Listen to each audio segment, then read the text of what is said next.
Shalom. Shalom. Puji nama Tuhan. Karena kemurahannya kita masih bertemu di hari yang indah ini. Amin. Terima kasih atas izin dari Bapak Gembala dan Ibu sehingga saya boleh dipercaya untuk sharing kebenaran firman Tuhan. Temanya yang diberikan oleh Bapak Gembala adalah Christ Center Life.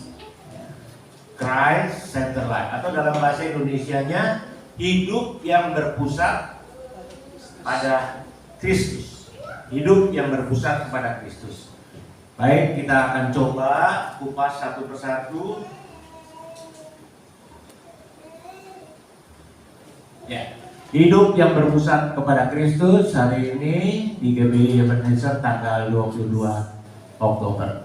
Ada beberapa yang akan kita kupas, ada beberapa yang akan kita bahas ya bersama-sama. Sebagai dasar untuk renungan firman Tuhan, saya mohon kesediaan Bapak Ibu semua untuk sama-sama kita membaca Injil Yohanes. Injil Yohanes pasal 14. Pasal 14 ayat 23 sampai 28.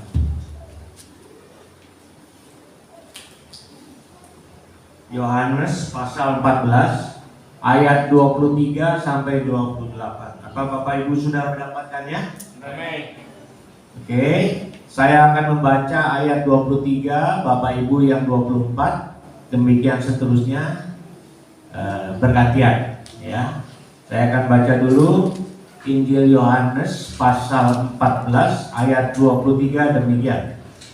Jawab Yesus, jika seorang mengasihi aku, ia akan menuruti firman-Ku, dan Bapa-Ku akan mengasihi dia, dan kami akan datang kepadanya dan diam bersama-sama dengan dia. Silakan. Barang siapa tidak mengasihi aku, ia tidak menuruti firman-Ku, dan firman yang kamu dengar itu bukanlah daripadaku, melainkan dari Bapa yang mengutus aku. Ayat 25. Semuanya itu kukatakan kepadamu selagi aku berada bersama-sama dengan kamu. Tetapi penghibur, yaitu Roh Kudus, yang akan diutus oleh Bapa dalam namaku, dialah yang akan mengajarkan segala sesuatu kepadamu dan akan mengingatkan kamu akan semua yang telah kukatakan kepadamu. Ayat 27.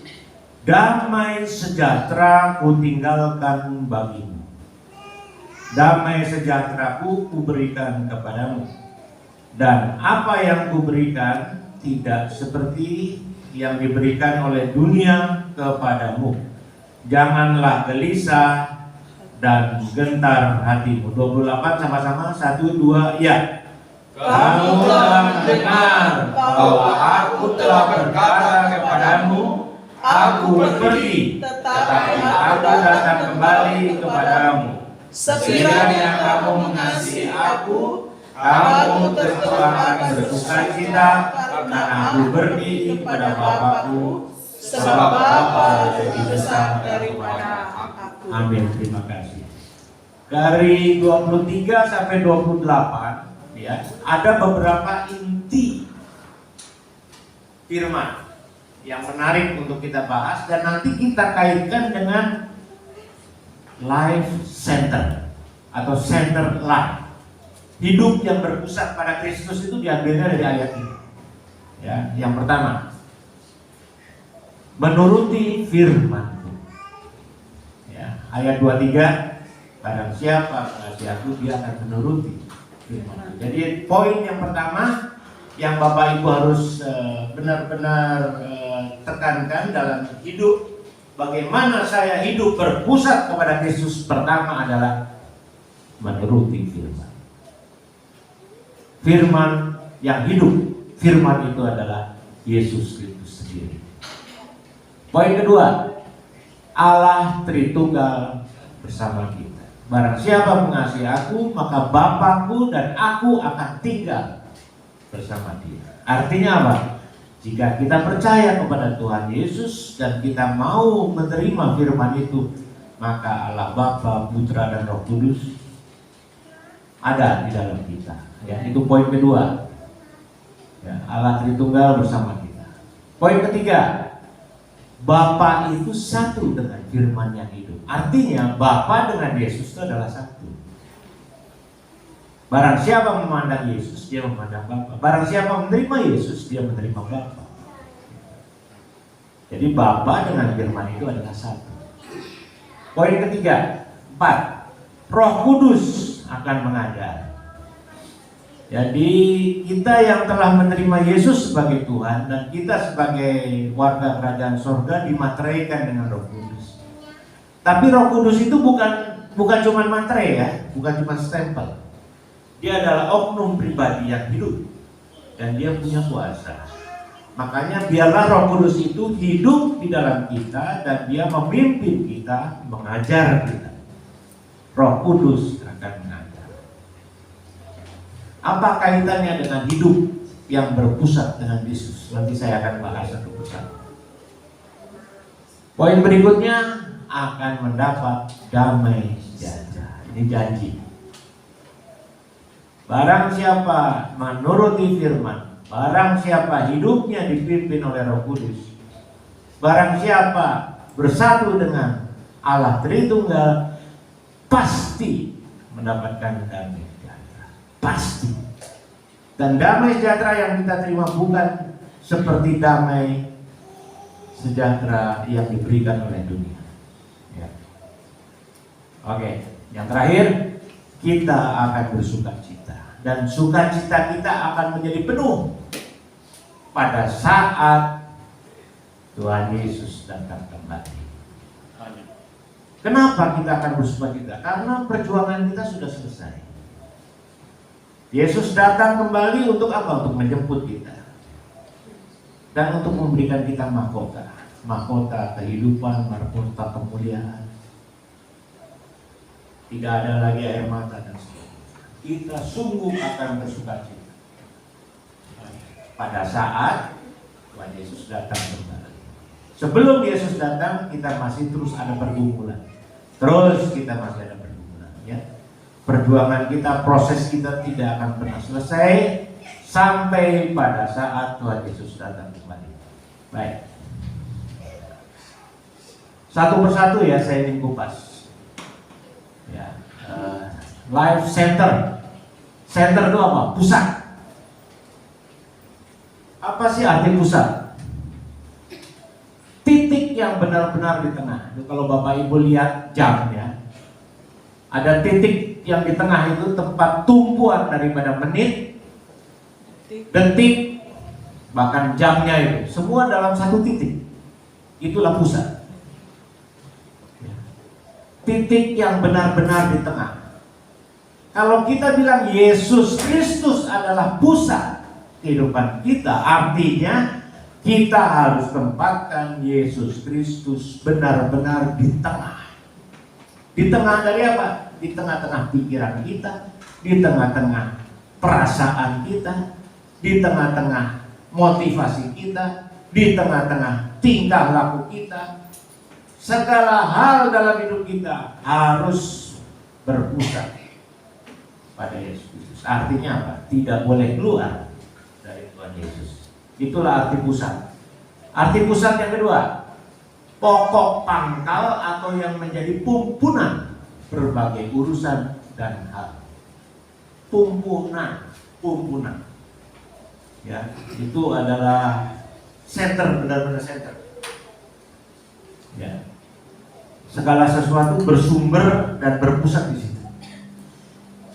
Titik yang menjadi pumpunan itu pusat. Yang ketiga, berpangkal atau berpokok. Artinya, marilah kita jadikan Yesus Kristus sebagai pusat, sebagai yang benar-benar di tengah, menjadi pokok pangkal dan menjadi sumber pangkal dan pokok dari seluruh aspek kehidupan kita. Itu arti daripada pusat. Baik. Nah, sekarang hidup. Saya mau tanya sama Yud. Contoh dari makhluk hidup itu apa? Yud? Apa? Kucing? Betul, kucing itu makhluk hidup. Apa lagi? Manusia? Oke, setuju. Ada lagi? Tumbuhan? Betul? Tumbuhan itu makhluk hidup. Betul. Ada lagi nggak kira-kira? Yang nggak kelihatan sama mata tapi dia hidup. Apa ya? Ini Pak Agus sudah ketawa. Ya, kuman, bakteri itu makhluk hidup. Ini gambar parasit ini. Ya, yang mungkin menyebabkan saudari Hana kemarin ada infeksi saluran pencernaan. Itu parasit. Ya, ada amuba, ada jamur. Ya. Mungkin dia cuma satu sel atau makhluk bersel satu, tapi dia hidup. Ayam benar. Kenapa kok itu dibilang hidup? Karena ada ciri-ciri hidup. Jadi hidup itu harus ada ciri. Nanti saya teruskan. Ya, hidup. Apa definisi hidup? Masih terus ada, bergerak dan bekerja sebagaimana mestinya. Apakah kuman? Iya. Jamur? Iya. Parasit? Iya. Kalau tumbuhan tidak usah kita bicara. Tumbuhan seperti bunga mawar, melati itu, Bapak Ibu udah tahu, oh dia hidup. Tapi makhluk bersel satu apakah dia hidup? Terus ada, bergerak dan bekerja. Nah, ini. Apa sih ciri-ciri hidup? Ini yang nanti kita akan kupas dalam kehidupan kita. Bapak Ibu yang mengaku sebagai pengikut Yesus Kristus harus hidup berpusat pada Yesus. Apa cirinya? Bapak Ibu hidup berpusat kepada Kristus harus menunjukkan ciri hidup. Pertama, metabolisme. Apa itu metabolisme? Sabar ya. Yang kedua, organisasi. Makhluk hidup itu ada metabolisme, ada organisasi. Nanti kita terapkan di kehidupan gereja kita. Yang ketiga, bertumbuh. Kalau Bapak Ibu mengatakan saya hidup, harus bertumbuh. Harus bertumbuh. Kalau tidak bertumbuh, dia sudah mati. Tidak hidup lagi. Yang keempat, responsif. Dan reproduksi. Ini adalah 5 ciri-ciri makhluk hidup. Kita akan terapkan dalam kehidupan rohani kita. Sebagai orang yang percaya kepada Tuhan Yesus dan sebagai orang yang katanya hidup berpusat kepada Yesus Kristus harus menunjukkan ciri hidup. Ciri hidup rohani, ciri hidup spiritual, ciri hidup bergereja. Hidup.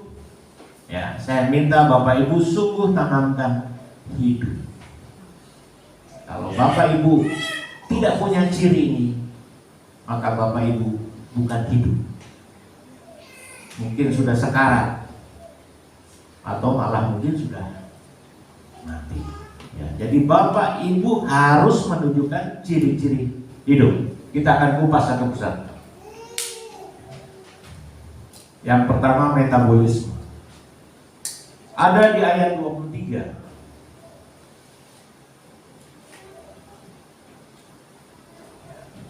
Apa itu ayat 23 yang menunjukkan metabolisme? Barang siapa menuruti firman.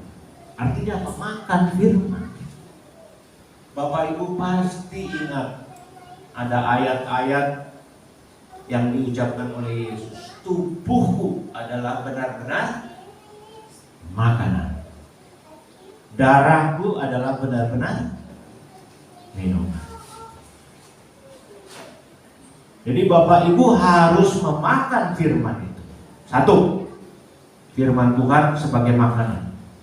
Yang kedua apa? Perjamuan kudus. Di gereja ini ada perjamuan kudus ya, tiap minggu pertama. Ya Pak ya? Ikut. Karena apa? Karena ada kuasa. Bapak Ibu menerima tubuh dan darah Yesus dalam perjamuan kudus itu ada kuasa. Kuasa apa? Kuasa kehidupan. Makanya kalau kita Ibu Aina sering pelayanan ya kepada orang yang dirawat di rumah sakit, sebisa mungkin kita bawakan perjamuan kudus kepada mereka yang terbaring sudah tidak berdaya. Berikan perjamuan kudus. Karena itu adalah kehidupan. Ada kuasa. Jadi metabolisme pertama makan firman, makan tubuh Kristus, dan minum darah Yesus. Kemudian apa? Doa. Karena doa itu nafas. Tumbuhan, dia bisa hidup karena dia bernafas. Kalau dia tidak bernafas, makanan yang masuk tidak bisa dibakar. Bapak Ibu yang hobi masak, beli bahan-bahan, bawa ke dapur. Untuk memasak perlu oksigen, perlu gas. Barulah dia ada api. Nggak ada oksigen, nggak ada api. Demikian juga makhluk hidup. Makhluk hidup perlu oksigen untuk bisa membakar. Metabolisme itu adalah membakar sari-sari makanan menjadi energi kehidupan. Itulah metabolisme. Jadi ada bahan, ada oksigen, proses dibakar menimbulkan energi hidup. Ini metabolisme. Ya, jadi pertama makan firman, yang kedua perjamuan kudus, yang ketiga doa. Ya, doa itu bernafas, mengambil oksigen. Baik. Itu adalah ciri yang pertama, metabolisme. Ciri yang kedua apa? Organisasi. Itu di ayat 24 dan di ayat 25. Maksudnya organisasi itu apa? Ada struktur. Posisi kita di mana? Posisi Yesus di mana? Posisi gembala di mana? Itu namanya organisasi. Jangan seenaknya. Oh, saya nggak mau diatur sama gembala. Oh, nggak bisa. Anda harus tunduk kepada gembala. Kenapa? Karena gembala wakil Tuhan Yesus. Demikian juga istri. Istri nggak mau tunduk sama suami. Salah. Karena suami sudah dipilih oleh Tuhan Yesus. Suami nggak mau tunduk kepada firman. Salah juga. Kenapa? Karena suami harus tunduk kepada Tuhan Yesus dan hidup dalam kasih. Jadi organisasi Allah Tritunggal adalah Bapa, Allah Putra, dan Roh Kudus. Ya. Mungkin kalau Bapak Ibu suatu saat mau mengupas siapa itu oknum Bapa, siapa itu oknum Putra, siapa itu oknum Roh Kudus, bisa ya, diskusi dengan Ibu Aina, dengan Pak Abraham, Martin, ya. Nanti saya nggak mau bicara ya. Yang jelas ada, Allah Tritunggal itu ada. Dan iman Kristen mengakui adanya Allah, Bapa, Putra, dan Roh Kudus. Itu organisasi loh. Apa tugas Bapa, apa tugas Putra, apa tugas Roh Kudus, itu ada loh. Gak bisa dicampur aduk, gak bisa dibolak-balik. Itu namanya organisasi. Allah itu tinggal di dalam hati. Artinya kita ini sebagai wadah ya. Dan ada yang hidup di dalam jasad kita ini. Tinggal di dalam kita. Firman itu tinggal di dalam kita, Yesus itu tinggal di dalam kita, Roh Kudus tinggal di dalam kita. Kuasa dari Allah Bapa tinggal di dalam kita. Itu namanya organisasi. Tapi kalau tubuh kita sudah binasa, ya berarti tidak ada lagi yang tinggal di dalam kita. Tubuh Kristus. Nah, tolong Bapak Ibu harus menyatakan diri saya adalah tubuh Kristus. Nggak peduli Anda itu jari kelingking kiri, nggak peduli Anda itu jari jempol, nggak peduli Anda itu telinga kanan, telinga kiri. Yang penting Anda dan saya semua tergabung dalam tubuh Kristus. Itulah organisasi. Ya, Bapak Ibu semua yang menyatakan dirinya saya mau bergabung sebagai jemaat di GBI Ebenezer Karawaci, masuk dalam organisasi. Minimal terdaftar. Masalah nanti pelayanan di mana itu urusan nanti. Yang penting terdaftar dulu. Kalau Bapak Ibu sudah terdaftar, Bapak punya kewajiban enggak? Ada. Gembala dan Ibu Gembala ada kewajiban enggak? Ada.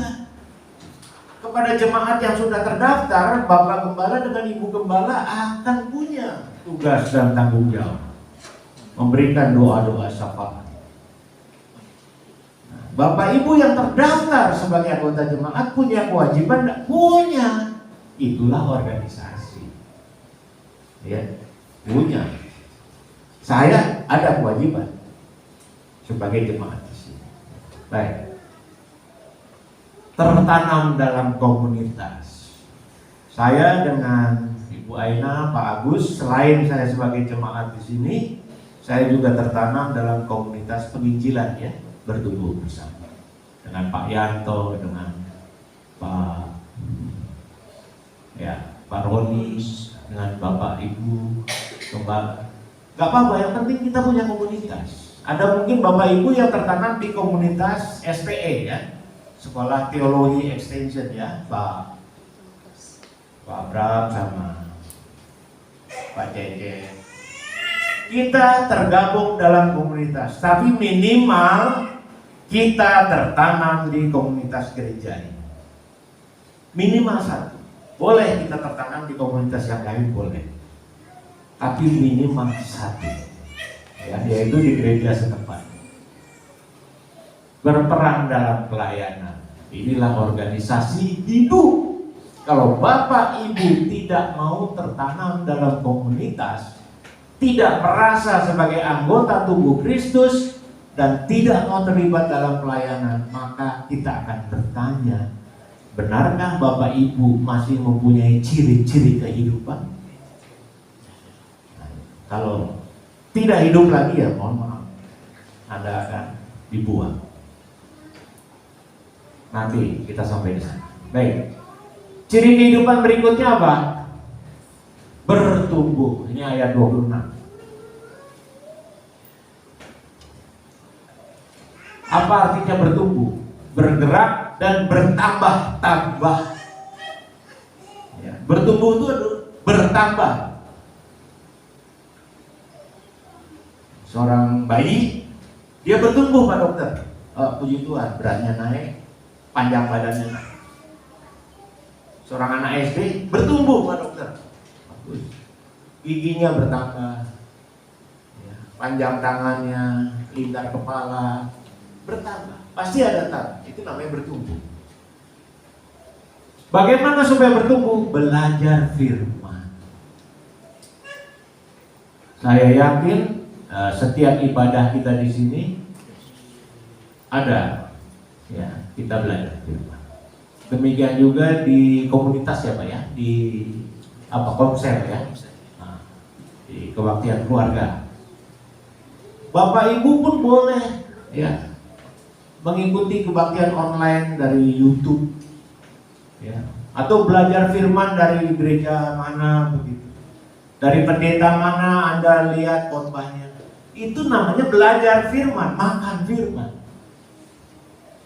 Kalau Anda tidak mau belajar firman, Anda tidak bisa bertumbuh. Ya, ini syarat. Iman harus bertambah. Melalui apa? Pengalaman. Jadi Bapak Ibu Saudara sekalian, jangan takut kalau dihadapkan dengan masalah. Coba berdoa sama Tuhan, Tuhan, Engkau izinkan aku menghadapi masalah ini. Apa yang aku harus lakukan? Bagaimana sikap dan tindakanku? Coba. Masih belum tahu, konsultasi dengan gembala, dengan ibu gembala, dengan pembimbing rohani. Itulah gunanya kita punya komunitas. Bisa konsultasi, bisa saling mendukung dan mendoakan.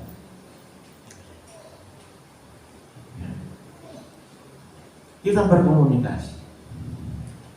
Iman akan bertambah pada saat kita mendengar firman dan pada saat kita praktek menjalankan pergumulan dan perjuangan iman. Iman kita harus bertumbuh dan bertambah-tambah.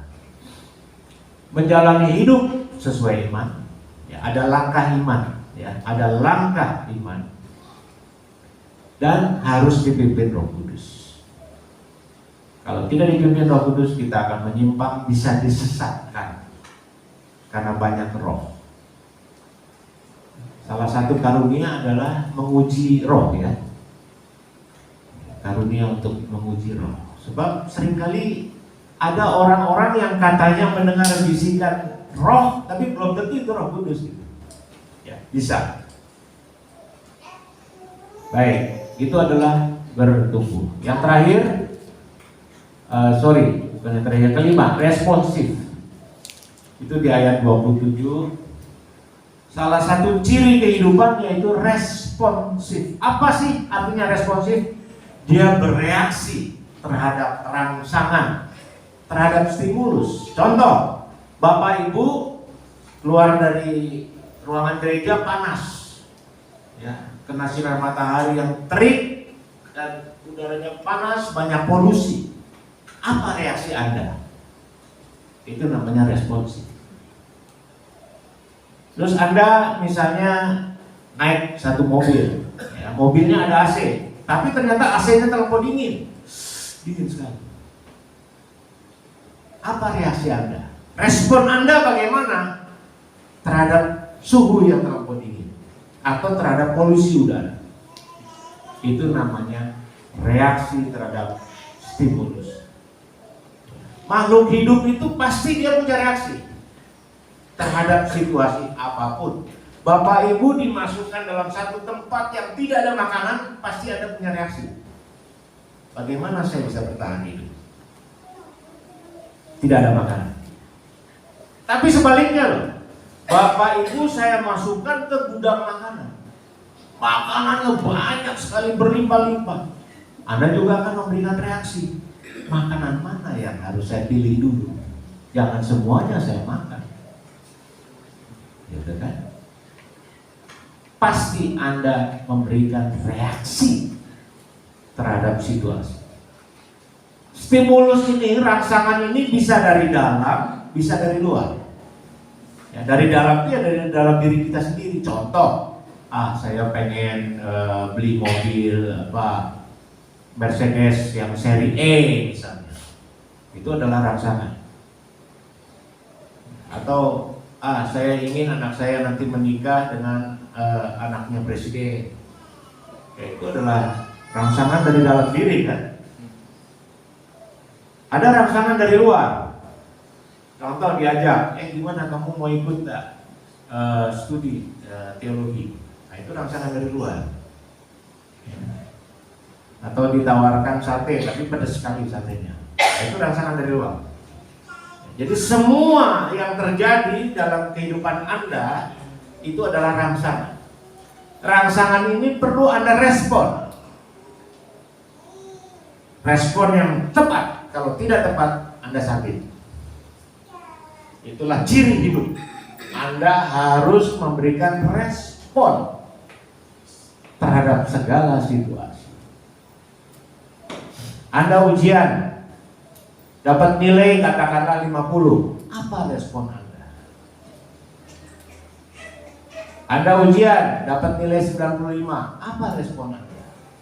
Semua selalu pasti ada respon. Kalau Anda tidak memberikan respon, artinya Anda sudah tidak hidup lagi. Baik. Respon yang benar sesuai dengan ayat 27 dan 28 adalah sesuai dengan pimpinan Roh Kudus, sesuai dengan kebenaran firman Tuhan. Dan langkahnya yaitu tindakan. maka hasilnya damai, sejahtera, dan sukacita. Salah satu ciri ya, kalau Bapak Ibu memberikan respon yang baik dan benar, seturut dengan firman dan seturut dengan pimpinan Roh Kudus, hasilnya pasti ada damai, sejahtera, dan sukacita. Itu ciri. Tapi kalau ragu-ragu, gelisah, tidak tenang, tidak mantap, coba evaluasi. Mungkin ada yang kurang. Ya. Selalu kita kembalikan damai, sejahtera, dan sukacita. Itu adalah ciri kehidupan responsif. Yang terakhir, ciri kehidupan yang terakhir, reproduksi. Bapak Ibu pasti tahu yang namanya tumbuhan, dia beranak. Beranak. Entah melalui biji, entah melalui bunga, entah melalui tepung sari. Kalau hewan sudah jelas kan, dia beranak. Tumbuhan itu beranak. Nah, kita sebagai anak Tuhan yang hidup juga harus beranak.